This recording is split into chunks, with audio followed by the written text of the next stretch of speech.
성도 여러분, 안녕하십니까? 역대급으로 무더웠던 여름도 계절의 변화를 거스리지는 못하는 것 같습니다. 여름이 지나고 가을로 접어드는 9월에 더위에 지쳤던 몸과 마음이 가을의 신선함과 풍성함으로 쉼을 얻고 활력을 회복할 수 있기를 간절히 바랍니다. 아울러 이 안식일이 한 주일의 삶에 지치고 피곤했던 우리의 몸과 마음에 새로운 활력과 회복의 축복이 임하는 시간이 되기를 간절히 기도합니다. 우리 주변의 모든 사물이나 사람에게는 이름이 있고 그 이름들은 각각 고유한 의미와 뜻을 포함하고 있습니다. 특히 중국의 문화 영향권 속에 있는 나라들에서는 사람의 이름에 아주 중요한 의미와 무게를 두고 있습니다.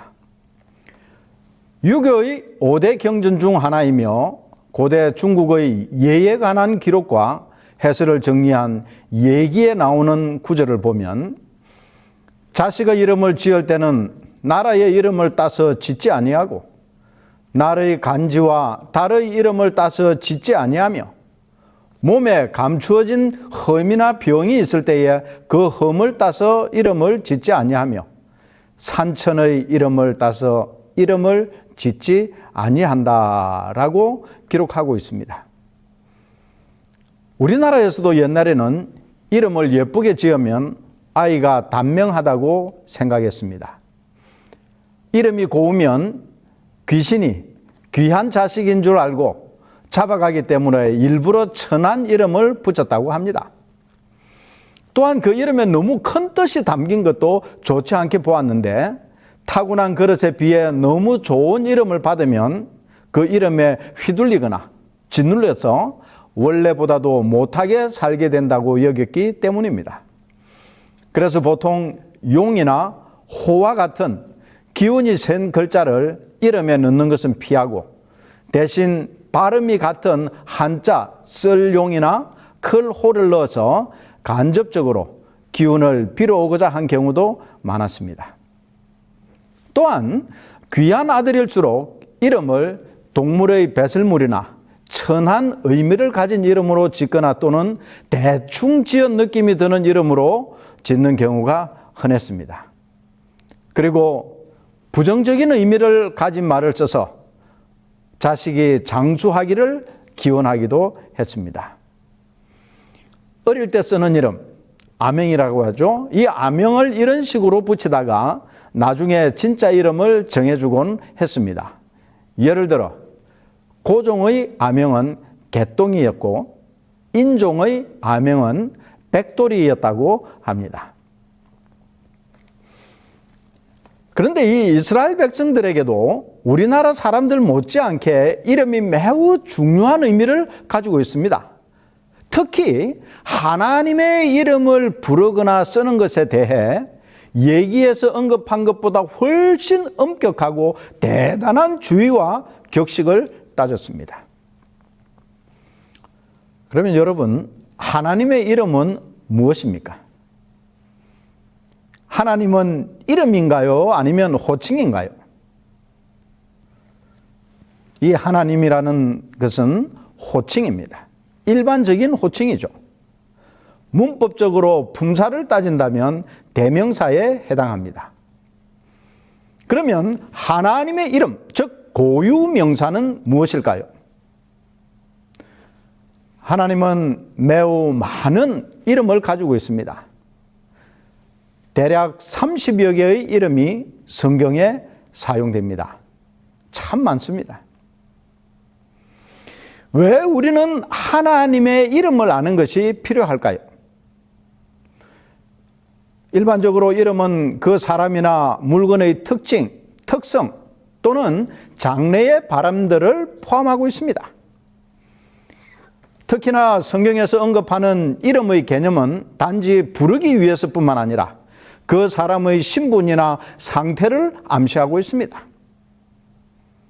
그러므로 우리는 성경에서 하나님의 이름이 여러 가지 다른 상황에서 다른 이름으로 불려지는 것을 보게 됩니다. 이는 하나님의 특성을 그 상황에 따라 더 정확하게 이해하도록 하기 위해서입니다. 영국의 대표적인 설교가인 스펄전은 하나님에 대해 무지하게 되는 것이 최악의 무지이며 하나님의 이름을 탐구하는 지식이 최상의 지식이다. 이 탁월한 지식은 신앙의 가장 탁월한 은혜로 인도한다. 그분의 이름을 아는 것은 또한 하나님의 속성을 경험적으로 아는 것을 의미하며 그 이름 하나하나는 위기의 때에 휩쓸려 가는 영혼을 붙들어주는 닷과 같은 것이다 라고 말했습니다. 보이스라고 하시는 분은 하나님의 이름들은 그분의 특성을 들여다볼 수 있는 창문이다 라고 표현했습니다. 그리고 유명한 신학자인 루이스 볼콥은 이름은 하나님께서 그분의 백성들과 또는 단순히 한 개인과 가진 관계 속에서 하나님의 모든 현실을 설명하기 때문에 그 이름은 하나님과 동의어가 된다고 강조했습니다.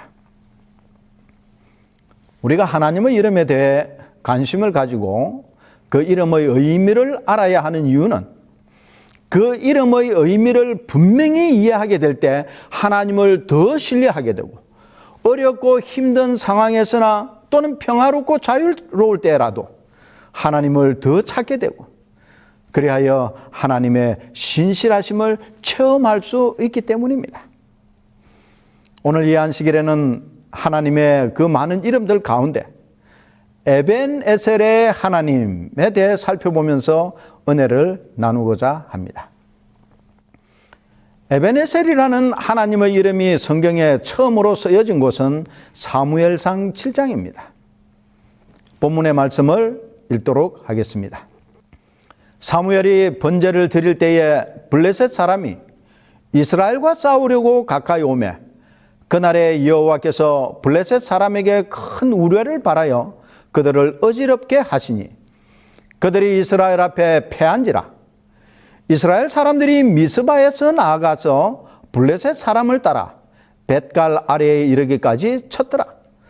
사무엘이 돌을 취하여 미스바와 센 사이에 세워 가로되 여호와께서 여기까지 우리를 도우셨다 하고 그 이름을 에벤에셀이라 하니라.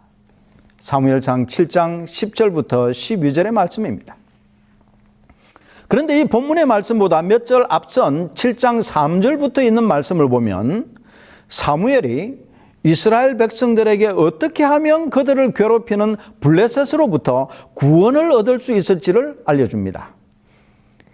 그것을 간단히 요약하면 회개하고 하나님께로 돌아오라는 기별이었습니다. 이 선지자의 간절한 호소에 백성들이 그동안 섬겨왔던 바알과 아스타로스의 우상들을 자발적으로 제거하고 미스바로 모여 금식하며 회개하는 민족적인 대각성운동이 일어났습니다. 그런데 이 블레셋은 이스라엘 백성들이 미스바에 다 모였다는 소식을 들었을 때 블레셋과의 전쟁을 위해 모인 것으로 착각을 하고 이스라엘이 어떤 군사적 행동을 시작하기 전에 미리 이스라엘 백성을 흩어버리기 위해 블레셋 온 군대가 미스바로 왔습니다. 무장한 블레셋 군대가 미스바로 올라오는 모습을 보고 이스라엘 백성들은 두려움에 떨었어요. 그래서 백성들은 사무엘에게 당신은 우리를 위하여 우리 하나님 여호와께 쉬지 말고 부르짖어 우리를 블레셋 사람들의 손에서 구원하게 하소서라고 간청했습니다. 이에 사무엘은 어린 양을 하나님께 번제로 드리며 하나님에게 이스라엘을 블레셋 군대의 공격으로부터 구원해 주시기를 간구할 때 하나님께서 개입하셨습니다. 부조와 선지자에서는 이스라엘을 대신하여 하나님께서 블레셋과 싸우시는 모습을 다음과 같이 기록하고 있습니다.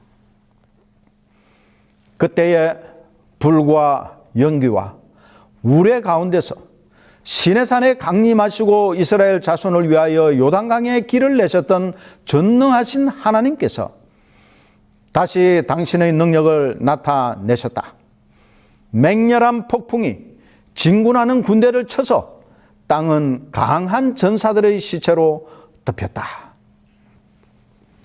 블레셋 군대를 보고 두려움에 사로잡혔던 이스라엘 백성들이 그들의 목전에서 하나님께서 블레셋 군대를 치시는 기적 같은 광경 앞에서 다시 두려움에 사로잡혔습니다. 그런데 그 두려움은 블레셋 군대를 보고 느낀 두려움과는 큰 차이가 있습니다. 블레셋 군대를 보고 느낀 두려움은 자신들이 죽고 멸망당하지 않을까 하는 공포에서 오는 두려움이었지만, 하나님의 능력을 목격하면서 느낀 두려움은 하나님의 능력을 친히 목격하고 그 능력에 대한 경외심에서 나오는 경건한 두려움이었습니다. 그들이 바알과 아스타롯 우상을 섬긴다는 것이 얼마나 어리석은 일이었는지에 대한 후회의 두려움이었습니다.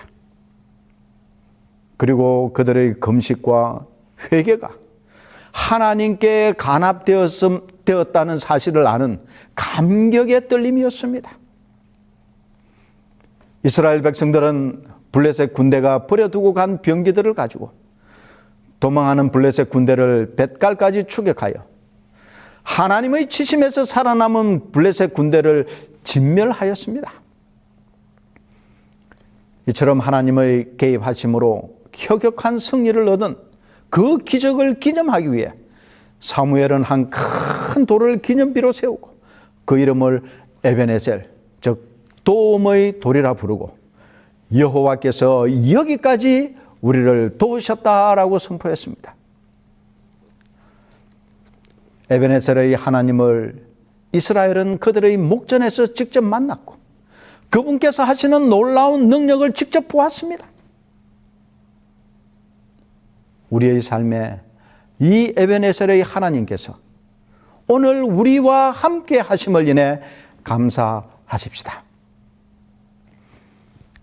그러면 이 에벤에셀의 하나님이라는 이름에서 우리가 배워야 할 교훈이 무엇일까요?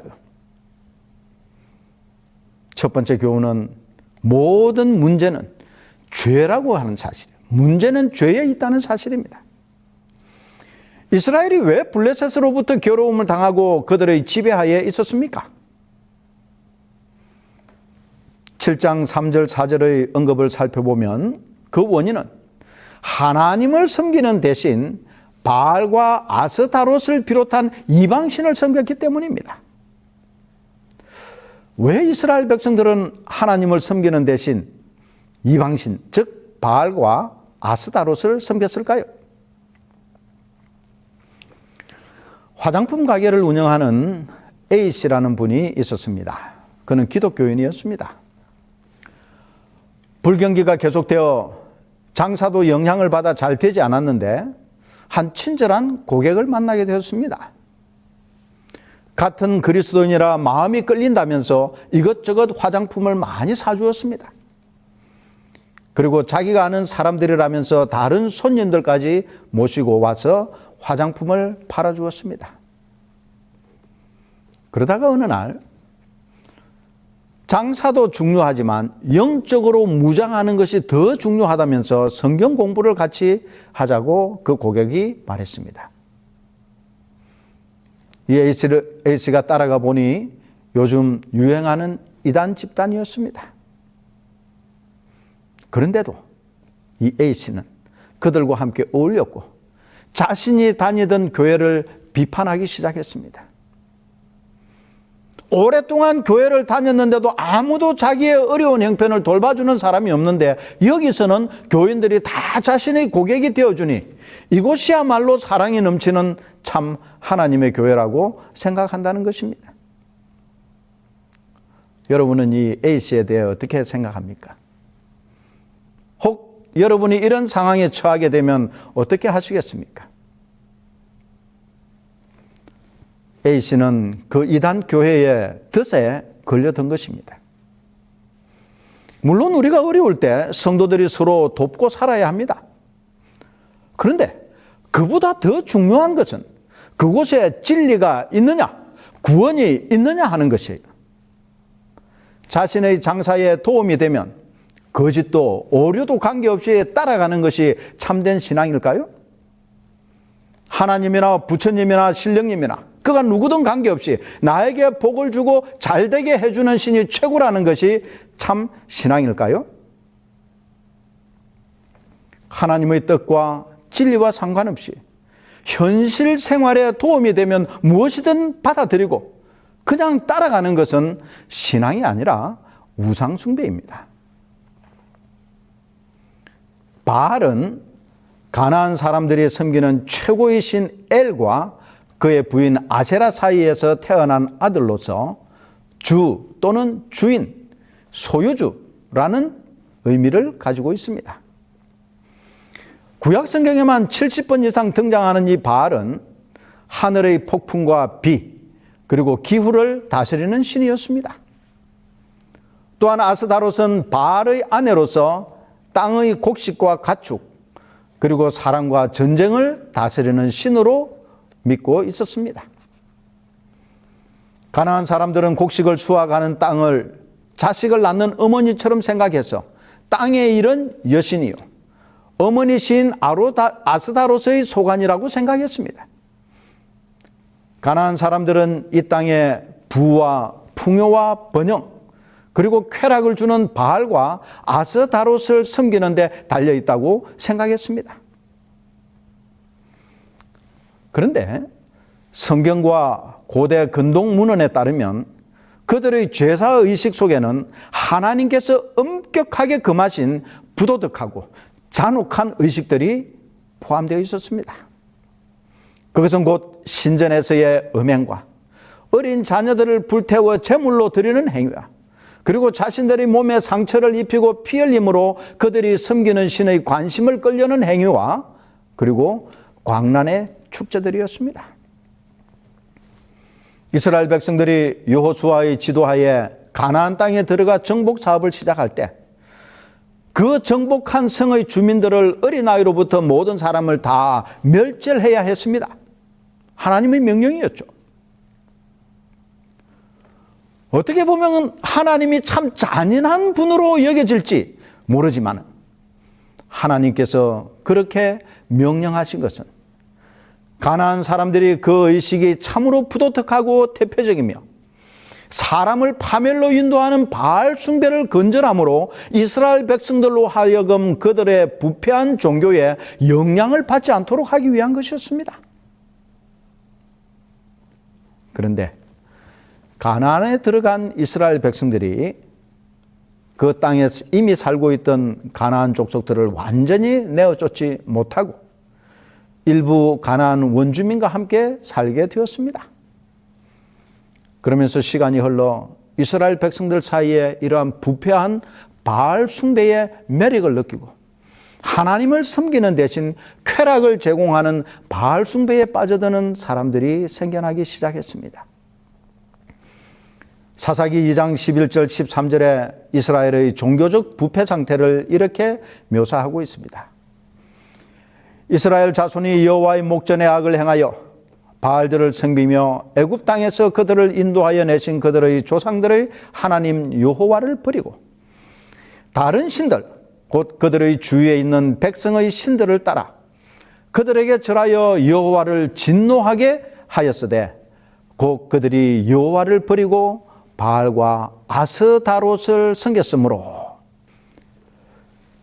이스라엘 백성들이 가나안 족속과 교류하고 그들의 바알 숭배 의식들을 보니 매우 흥미를 가질만 했습니다. 왜냐하면 이스라엘의 하나님께서 요구하시는 그런 엄숙함, 경건함 같은 것은 전혀 없고 수많은 율법 준수를 요구하지도 않았습니다. 그저 먹고 마시며 쾌락을 즐기며 사는 것이었어요. 그래서 하나님을 섬기며 엄격한 절제와 규율 속에 사는 자신들보다 바알신을 섬기며 사는 이 가나안 족속들이 훨씬 멋있고 세련되고 인생을 즐기며 사는 것 같았습니다. 그래, 인생이란 이런 거지 하면서 한 발짝 두 발짝 그들 속으로 들어가기 시작했습니다. 그리고 외람되게도 이스라엘 백성들은 하나님을 섬기면서 동시에 가나안의 문화도 즐길 수 있다고 생각했습니다. 그들이 광야를 지나올 때는 여호와 하나님의 이름으로 이스라엘 백성들을 인도하셨으나 가나안 땅, 약속의 땅에 정착하게 된 이후에는 하나님께서 바알의 이름으로 자신들에게 인생을 즐기며 살도록 하셨다고 믿고 싶었던 것이었어요. 그리하여 점점 바알 숭배에 빠져들면서도 나는 하나님을 버릴 수 없어. 내가 바알 신을 섬기는 제사에 좀 참여했다고 설마 하나님 대신 우상을 섬기겠어? 라고 생각하면서 자신을 합리화시켰습니다. 오늘 우리는 어떻습니까? 분명히 잘못된 것인 줄 알면서도, 잘못된 결정인 줄 알면서도 내게 유익이 되고 성공을 보장하는 것처럼 보이고 쾌락과 세상 살맛을 느끼게 해주는 것처럼 보이는 것을 따라가고 있지는 않습니까? 그러면서도 내가 이거 좀 했다고 설마 하나님을 떠나게 하겠어? 그래, 하나님께서 이 정도는 이해해 주실 거야 라면서 세상을 선택하고 타협하며 따라가는 일은 없습니까? 오늘 우리의 우상은 무엇입니까? 성경은 탐심이 우상 숭배라고 말하고 있습니다. 루터는 탐심에 대하여 당신의 마음이 붙들려 있는 것이 바로 당신의 신이다라고 지적해 말했습니다.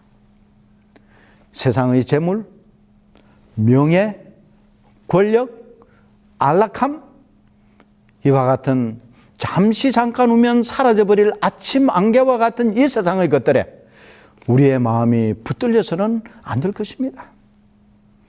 이 세상의 안락함에, 성공에, 명예에, 인기에, 그리고 쾌락에 우리의 마음이 붙들려서는 결코 안 되는 것입니다.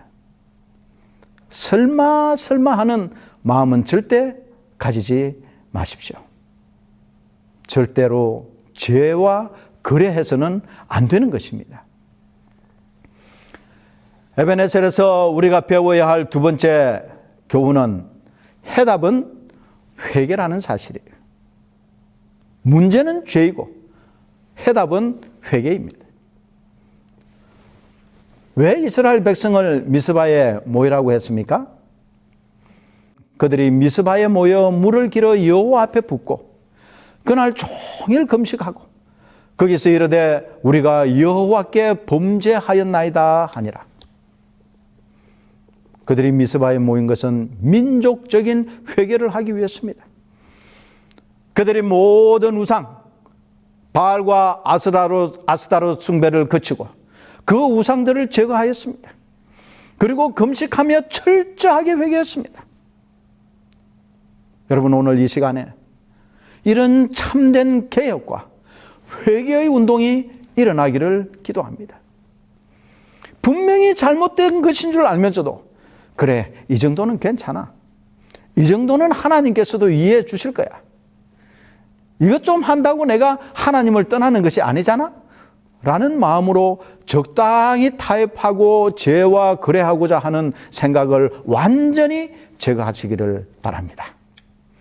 내가 범죄하였나이다 라고 나의 죄를 고백하고 인정하고 참된 회개의 눈물을 흘리며 하나님의 자비와 은혜를 구하는 진정한 회개와 개혁이 먼저 나에게서 그리고 내 가정에서 내 교회에서부터 일어나게 되기를 간절히 기도하는 바입니다. 이와 같은 참된 회개가 일어날 때 하나님께서 친히 이스라엘 백성을 치러 올라온 블레셋 군대를 직접 물리쳐 주셨습니다. 칼 한 자루, 창 하나도 없던 이스라엘 백성들은 블레셋 군대가 자신들을 죽이기 위해 가져왔던 그 칼과 창으로 블레셋의 도망가는 군대를 전멸시켰습니다. 하나님의 은혜는 철저한 회개와 개혁이 있을 때 따라오는 것입니다. 이 기적적인 하나님의 능력을 더욱 분명히 하기 위해 사무엘은 큰 돌 하나를 가져다가 세우고 그 이름을 에벤에셀이라고 불렀습니다. 여호와께서 여기까지 우리를 도우셨다. 이 에벤에셀의 하나님이 오늘 여기까지 저와 여러분들과 함께 계실 줄 믿습니다. 진정한 회개를 통해 매 순간 도움의 돌이 되시는 에벤에셀의 하나님과 함께 동행하기를 간절히 바라는 바입니다. 이스라엘 백성들이 대각성과 회개를 위해 미스바에 모였을 때 블레셋이 공격하듯이 우리가 영적으로 각성하고 탐심의 우상을 버리고 회개할 때 사단은 그냥 두지 않습니다. 우리의 가정에서, 직장에서, 일터에서, 학교에서, 우리의 건강 문제로, 또 교회 안에서 여러 가지 문제들을 일으켜 우리를 공격합니다. 그때 우리는 어떻게 해야 할까요? 두려워 떨며 그 문제 앞에 굴복할까요? 이런 위기의 때에 우리는 가만히 있어야 합니다. 그리고 하나님께만 부르짖어야 합니다. 시편 46편 10절에는 이렇게 기록하고 있습니다. 너희는 가만히 있어 내가 하나님 됨을 알지어다. 사람이 여호와의 구원을 바라고 잠잠히 기다림이 좋도다 라고 권고하고 있습니다. 그가 내게 간구하리니 내가 그에게 응답하리라. 하나님의 약속입니다. 주님께서 책임져 주십니다. 포기하지 마세요. 뒤로 물러서지도 말아야 합니다. 대신 나의 삶을 돌아보십시오. 그리고 여기까지 온 지난 인생 행로를 뒤돌아 보십시오. 때로는 후회스럽고 부끄럽고 힘든 삶일지 모르지만 분명한 사실은 에벤에셀의 하나님께서 여기까지 나를 그리고 우리를 인도하셨다는 사실입니다. 전적으로 하나님의 은혜예요. 이 하나님의 도우심으로 오늘 여기까지 오지 않았습니까? 오늘 예배가 마치고 교회의 문을 닫을 때 나 혼자 가는 것이 아니라 에벤에셀의 하나님과 함께 동행하기를 간절히 소망하면서 오늘 말씀을 줄이겠습니다. 기도하시겠습니다. 사랑의 아버지 하나님, 오늘 여러 가지 문제와 두려움과 불안 속에 있는 저희들에게 에벤에셀의 하나님으로 와주심을 인하여 감사합니다. 여기까지 우리를 인도하신 그 하나님의 손길을 의지하고 하나님을 믿는 믿음으로 우리의 앞날의 생애도 그렇게 살아갈 수 있게 도와주시옵소서. 예수님 이름으로 감사하며 간절히 기도드리옵나이다. 아멘.